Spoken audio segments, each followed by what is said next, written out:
been given 15 minutes and I'll maintain the time discipline. I'll also try to be relevant. We started by paying respect to Goddess Saraswati. One suggestion I have, keep respecting the wisdom of learning. Respect is the most important thing for India to grow. What I have found in my life all along, I have been in various corporate boards, levels of administrations, international organizations. A thing which country lacks as far as the educated elite is concerned is to pay respect to the colleagues who are from different disciplines, different departments and different levels. A lot of problems will get solved if we pay respect for those who have learned. For example, the colleagues who are sitting on the dais, I was just observing them in the morning when we just had quietly. They all deserve to be respected. And when you respect them and they respect you, things will be going ahead very well. This element of respect comes in the concept of CXO. The whole term CXO came out of the limitations of the corporate governance in terms of accountability and the three things which we will be discussing. So if the answer is what is the way ahead, pay respect to professions and respect the expert. Once you do that, a lot of barriers will be over. You may not understand this now as a student, but once you get into the system, this hierarchy and this artificial hierarchy creates a problem. Innovation, co-creation and integration will come when we pay respect to the other persons and also develop capacity to understand knowledge in public interest. That is the second point I am trying to say. First is respect. Like babus, techies, these things are appearing in the newspapers. So mutual disrespect and fierce competition leads to pathologies, and these pathologies create major obstacles for India as a country. Second is, knowledge is power. There is a debate whether those who hold power in systems are more important or those who innovate, create, come out with something new are important. For example, at the board level meetings I have often seen, I think 20 years I have been in various boards still now at various places, that financial advisor or director of finance is valued more than the chief technology officer who is coming with a change proposal. This whole phenomenon of financialization, your teachers will understand very well, has given, and it is a neoliberal thought. The neoliberal thought emphasized in going in detail for financial control, and it has resulted into a problem of cost cutting ultimately without really going into the merits. So this neoliberal approach to management is all dead after 2008 global financial crisis. Now come to the three illustrations which I want to give, which are relevant to India. I'll be speaking on innovation, elements of innovation in management by giving an example of the inclusion of blockchain technology in growth. I'll also be taking up elements of integration management by giving the example of a mission which can do better and not doing well, the smart city mission. And I'll be talking about the elements of value creation by talking about vigilance and ethics, transparency. To make things easier, you must understand that there is a fourth industrial revolution before us. And if you attend the World Economic Forum, if you see the emphasis which is given to the new technology, this question of systems and management system adjusted to new technology is an area. Similarly, while we may think of the prospects, we may have to understand details as well. Let me illustrate the elements of innovation in integrating blockchain technology into systems.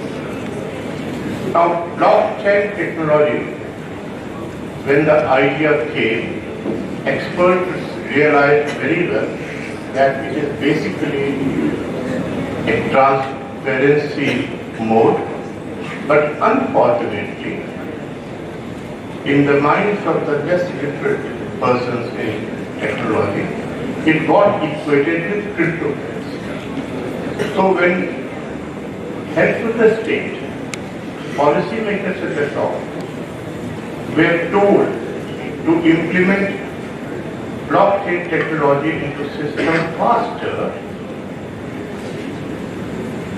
the equation came up wrongly that blockchain technology is equal to cryptocurrency, and the whole set of unnecessary debates started. If you think of the best economist who writes on this, Joseph Stiglitz, he has made it very clear that Bitcoin or cryptocurrencies have to be out of the system. But he also mentions at the same time that blockchain technology is important.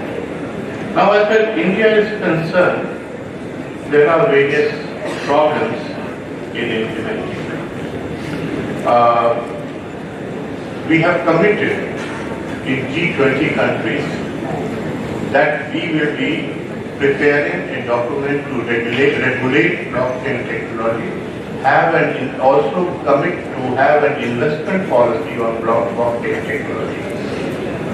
The progress made so far is nothing. So, we will be lagging behind, and ultimately the benefits should come out of it. Well, how is it that a fruitful, decisively known mode of technology is not coming to the industries and various circles in India? It's because of the gap of communication and xenophobia, as they say, fear from anything from outside, which is hurting us. If you see the European Union countries, on the other hand, things are much better.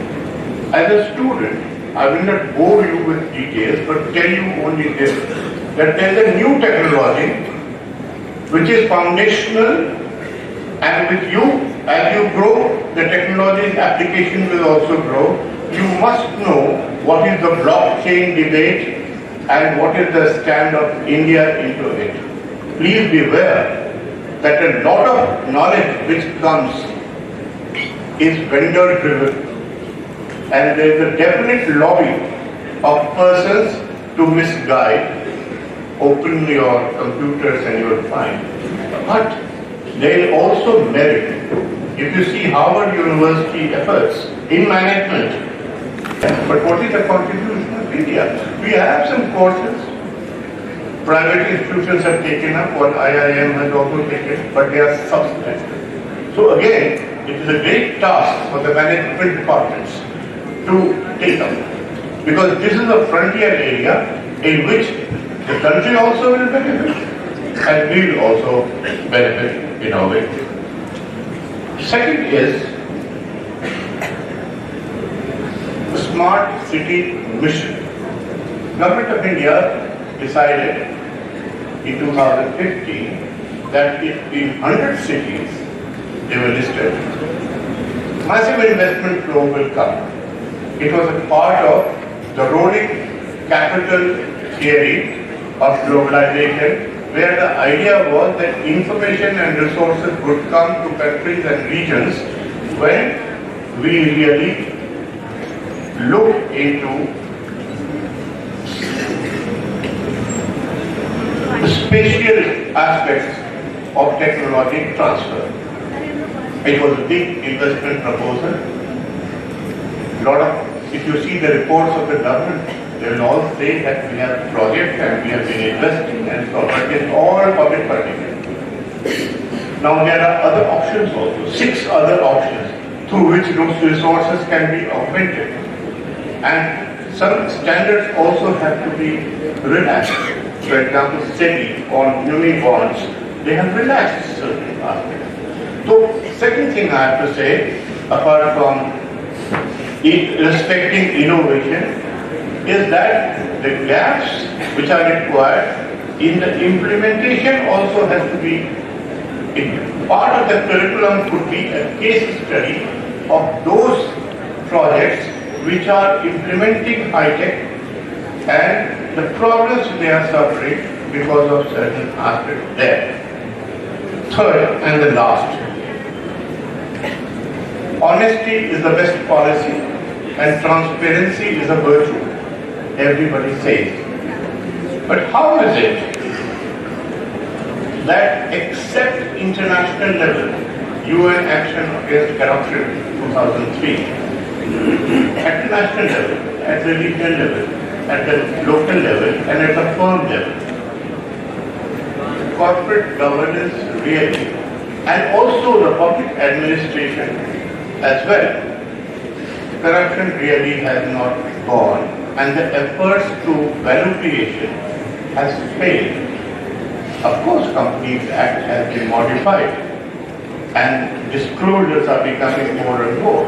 Of course, SEBI and other organizations, they all provide their disclosure schemes. How is it that ethics doesn't work?